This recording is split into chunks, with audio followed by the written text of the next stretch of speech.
Muy buenas tardes, estimados estudiantes. El día de hoy continuamos con la sesión del curso Ingeniería Antisísmica. El tema de hoy está relacionado a la aplicación de la norma E030, diseño sismo resistente en edificaciones.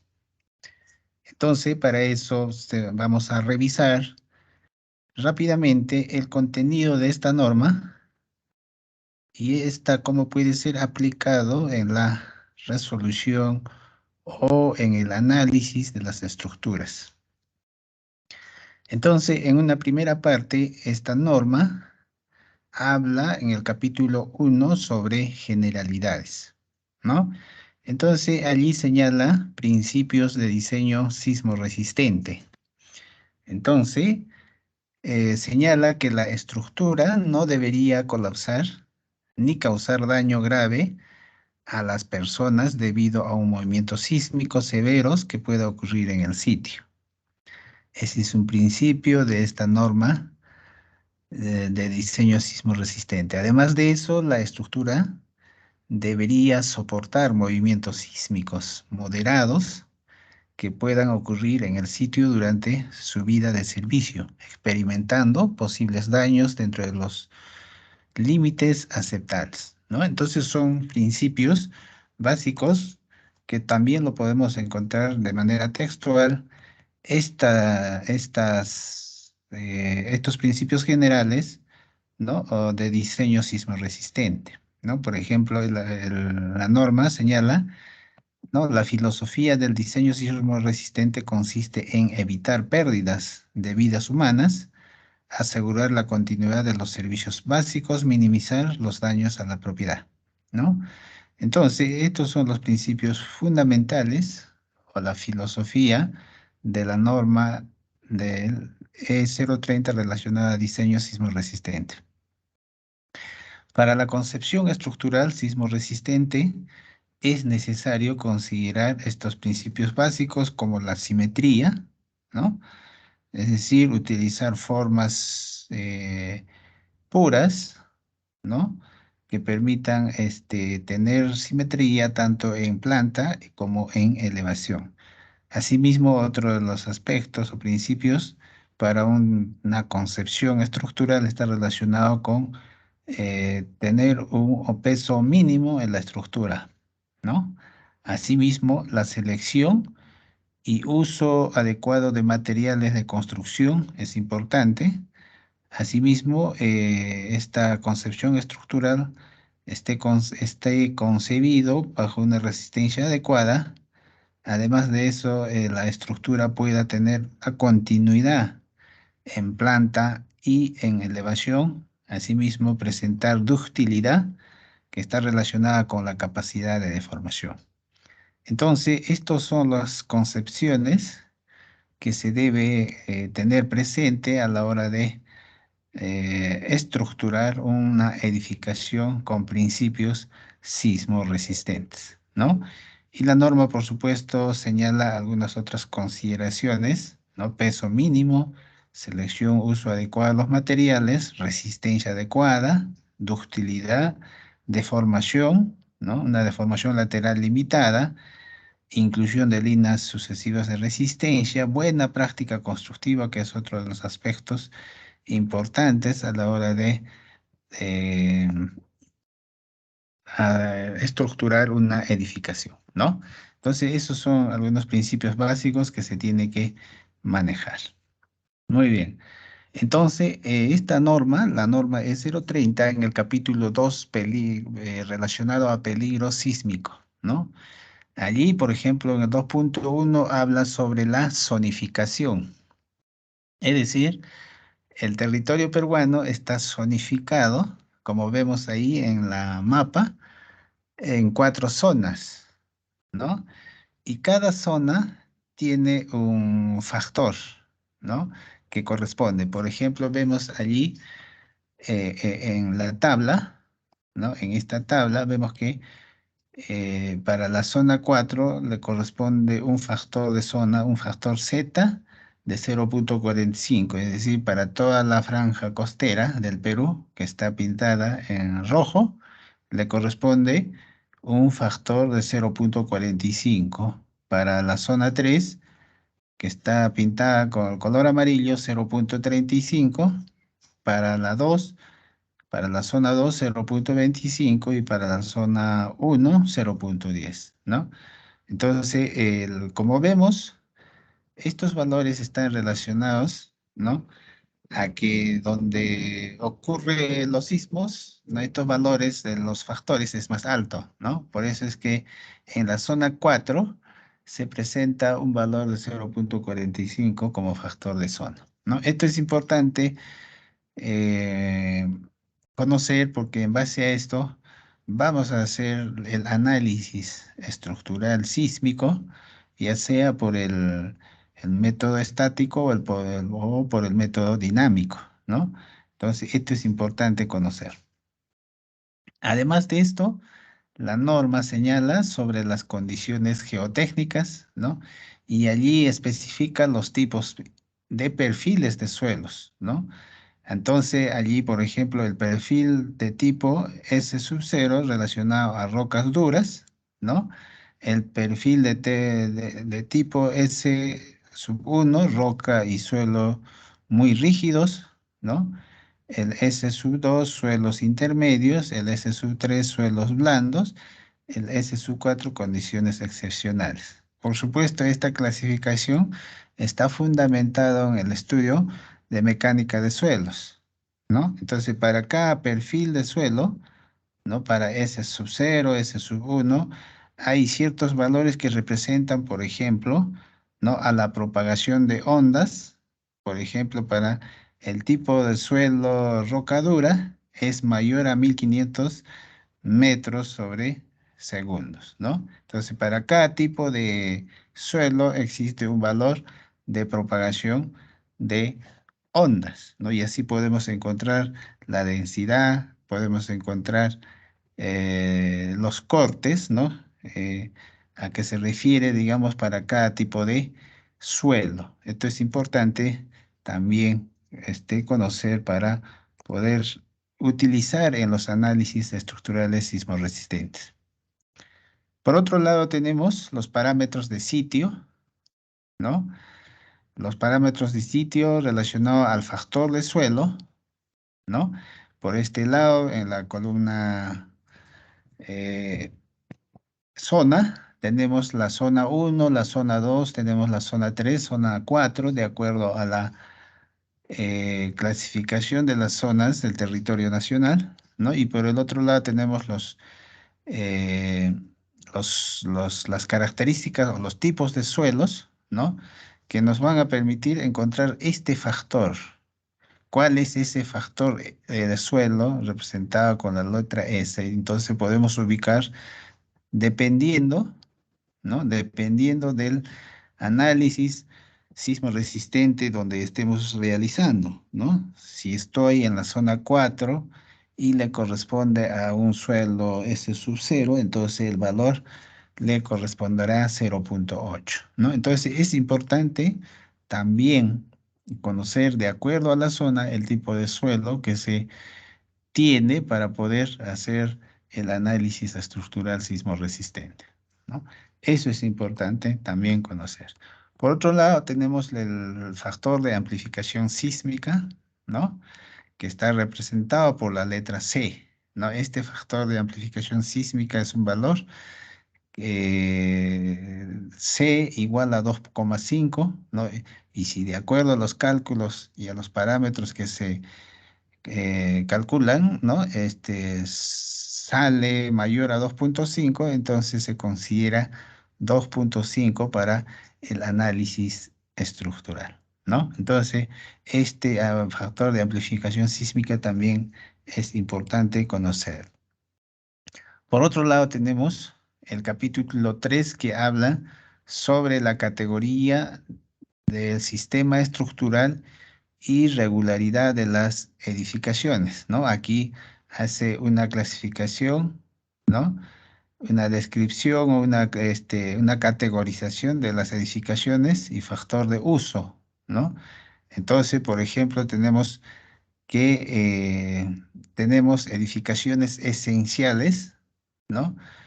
Relacionados, por ejemplo, a establecimientos de salud del sector salud, del segundo y tercer nivel, según lo normado por el Ministerio de Salud. Es decir, las edificaciones esenciales son las construcciones o los edificios del sector salud, ¿no? Por otro lado, otra de las edificaciones esenciales son las edificaciones, ¿no? Establecimientos de salud, puertos, aeropuertos, ¿no? Municipios, centrales de comunicaciones y otros, ¿no? Asimismo, todas aquellas edificaciones que puedan servir de refugio después de un desastre están clasificados, ¿no? Están categorizados como edificaciones esenciales, ¿no? Eso es importante también conocerlo, ¿no? Entonces, a manera de una comparación estructural con protección sísmica, por supuesto, hay estructuras, ¿no? Sin una protección sísmica y evidentemente cuando ocurre un evento sísmico, el comportamiento va a ser de esta manera, ¿no? Desplazándose a partir de estos movimientos, ¿no? Y esto puede generar daños en la estructura. Entonces, lo que se recomienda, ¿no? Lo que se recomienda en estos edificios esenciales, ¿no? Es colocar estas estructuras con protección sísmica, ¿no? Con elementos que puedan amortiguar estos eventos o esfuerzos laterales provenientes de los sismos, ¿no? Entonces, en este tipo de edificaciones esenciales es necesario colocar en la estructura una protección sísmica, ¿no? Por otro lado, tenemos la clasificación B, edificaciones importantes, ¿no? Estos están relacionados con edificaciones donde se reúnen gran cantidad de personas, tales como cines, teatros, estadios, coliseos, centros comerciales, terminales de pasajeros, establecimientos y otros, ¿no? Que tienen un factor de uso de 1,3, ¿no? Por otro lado, tenemos también otra categoría de edificaciones comunes. Allí están categorizadas edificaciones tales como viviendas, oficinas, hoteles, restaurantes y otros, ¿no? Y tienen un factor de uso 1, ¿no? Y otra categoría, edificaciones temporales, ¿no? Que son construcciones provisionales, ¿no? Además, la norma habla sobre los sistemas estructurales, ¿no? Habla en primer lugar sobre los pórticos, ¿no? Referente a los pórticos, señala que por lo menos el 80% de la fuerza cortante en la base actúa sobre las columnas de los pórticos, ¿no? En muros estructurales, ¿no? Sistema en el que la resistencia sísmica está dada predominantemente por muros estructurales, ¿no? Sobre los que actúan por lo menos el 70% de las fuerzas cortantes en la base, ¿no? Por otro lado, también habla del sistema dual. La fuerza cortante que toman los muros está entre el 20 y el 70% de la cortante en la base del edificio, ¿no? Por otro lado, habla sobre los edificios de muros de ductilidad limitada, ¿no? Estas edificaciones que se caracterizan por tener un sistema estructural donde la resistencia sísmica y de cargas de gravedad está dada por muros de concreto armado de espesores reducidos, ¿no? Entonces, esto es importante también de conocer porque el comportamiento sísmico de una estructura va a depender de el tipo de sistema estructural que se adopte en el proyecto, ¿no? Además de eso, la norma habla sobre la categoría y sistemas estructurales, ¿no? Entonces, la categoría de la edificación A1, A2, lo que previamente hemos revisado, ¿no? Relacionado a las zonas 4 y 3, 2 y 1, se recomienda un sistema estructural, por ejemplo, ¿no?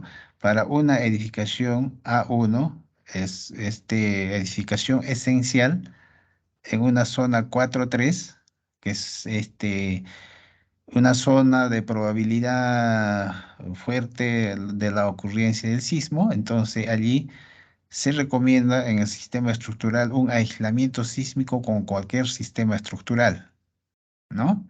De igual manera, para esta edificación esencial en la zona 2 y 1 se recomienda un sistema estructural, ¿no? Para la clasificación esencial, ¿no? Eh, para la clasificación esencial, ¿no es cierto? En A2, edificaciones o esenciales, ¿no? También recomienda una serie de aspectos, ¿no? Tanto para el B y para el C, ¿no? Entonces, para cada categoría de edificación y una zona se recomienda un sistema estructural. Asimismo, la norma habla sobre los sistemas estructurales y coeficientes básicos de reducción de las fuerzas sísmicas, ¿no? Entonces, esto en función a los sistemas estructurales, ¿no? Entonces, para un sistema estructural de acero, ¿no? Pórticos especiales resistentes a momentos, se usa un coeficiente básico de reducción de 8, ¿no? Y así sucesivamente podemos observar, ¿no es cierto? Y ubicar para distintos sistemas estructurales en acero, ¿no? Y ubicar su coeficiente básico de reducción. Para concreto armado, de igual manera, ¿no? Para el sistema estructural de pórticos, tenemos un coeficiente básico de reducción de 8. Para el sistema dual de 7, de muros estructurales 6 y muros de ductilidad limitada a 4, ¿no? Entonces, es otro aspecto también a tener en consideración para hacer el análisis estructural de una edificación sismo resistente, ¿no? Por otro lado, tenemos que la norma habla sobre la regularidad estructural, ¿no? Y para ello, esta tabla de los factores de irregularidad señala para cada irregularidad que pueda presentar la estructura, ¿no? Por ejemplo, la primera habla sobre la irregularidad de rigidez piso blando, ¿no? Eso es un problema característico de estructuración porque los pisos blandos hacen que justamente en estas zonas puedan fallar las estructuras, ¿no? Entonces, este factor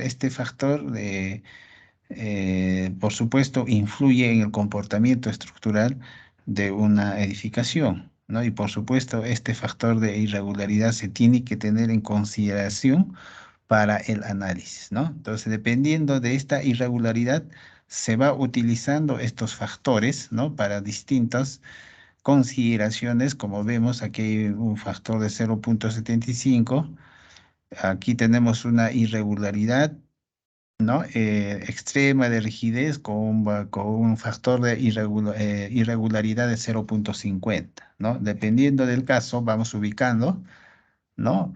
Irregularidad de masa o peso 0,90, irregularidad geométrica vertical 0,90, discontinuidad en los sistemas resistentes 0,80, ¿no? Y en función a eso vamos viendo, dependiendo de la irregularidad y vamos ubicando los, los factores o los valores de la irregularidad, ¿no? Ese es otro aspecto importante a tener en consideración y esto está establecido en la norma E030.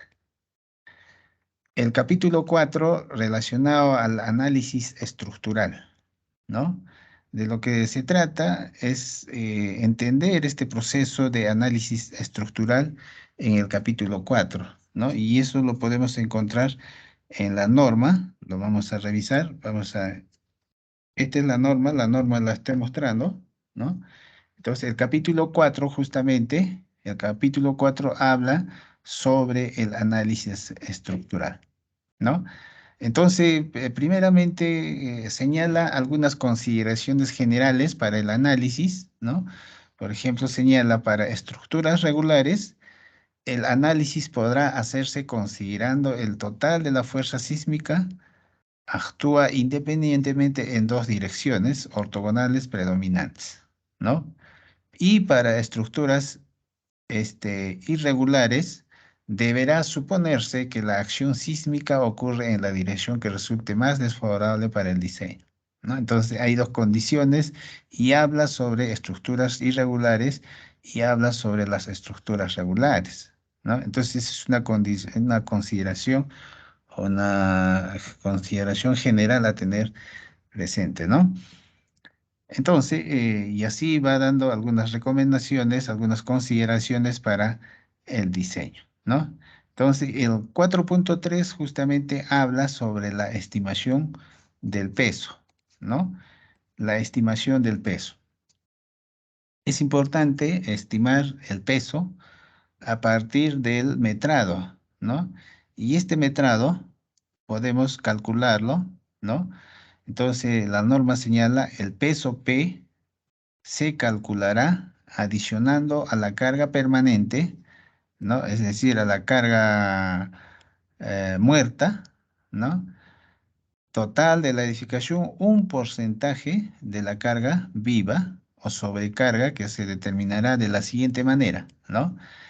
En edificaciones de las categorías A, B, se tomará el 50% de la carga viva. Entonces nosotros ya conocemos esta categoría o esta clasificación de edificaciones, ¿no? En la categoría AB, ¿no? Entonces, si nosotros estamos analizando un- una edificación dentro de esta categoría, entonces tenemos que tomar el 50% de la carga viva para estimar el peso. Eso es lo que recomienda la norma 030 de diseño sismo resistente, ¿no?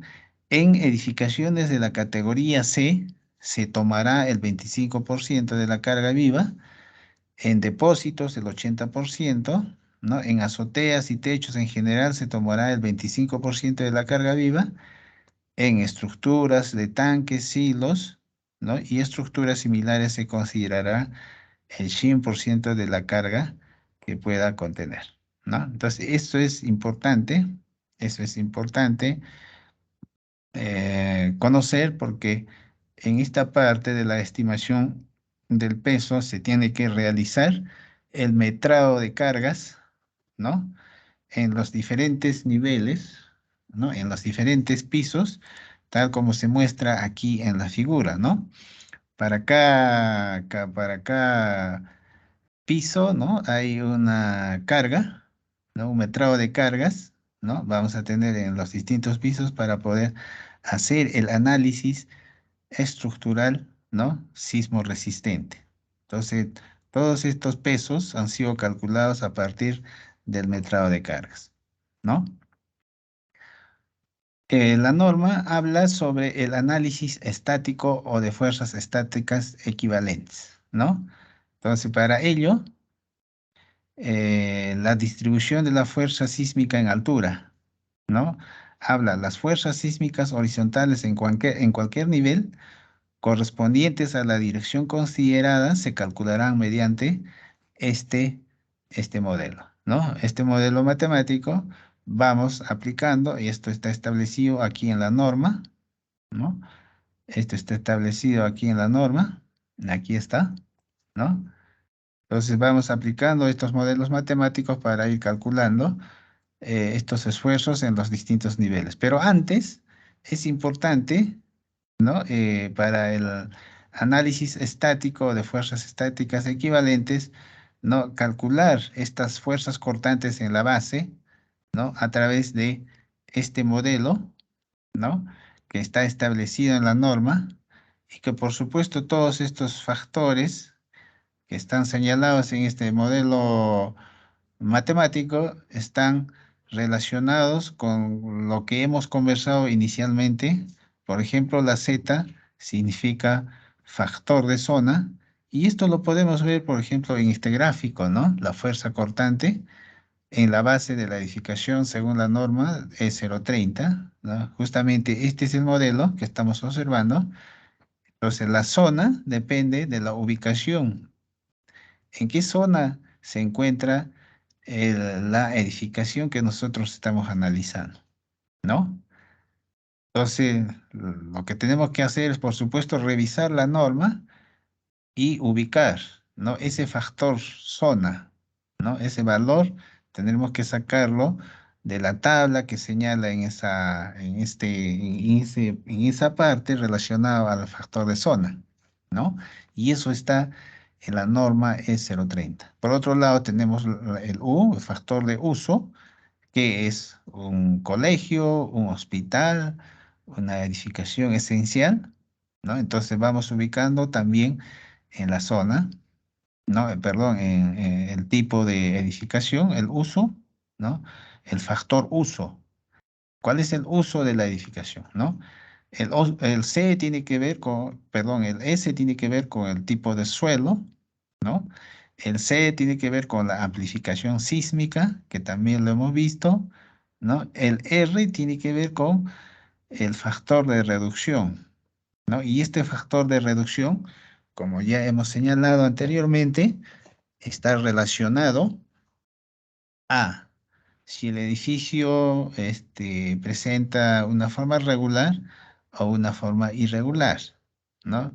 Y este valor R va a depender justamente de esta forma regular o irregular, ¿no? Entonces nosotros, para ubicar cada uno de estas variables, nos vamos a ubicar en la norma y revisar los cuadros o las tablas que presenta la norma y vamos sacando estos valores para calcular esta cortante en la base, ¿no? Y justamente esta cortante en la base o la cortante basal se calcula con este modelo. Y por último tenemos que todo esto es multiplicado por el peso, ¿no?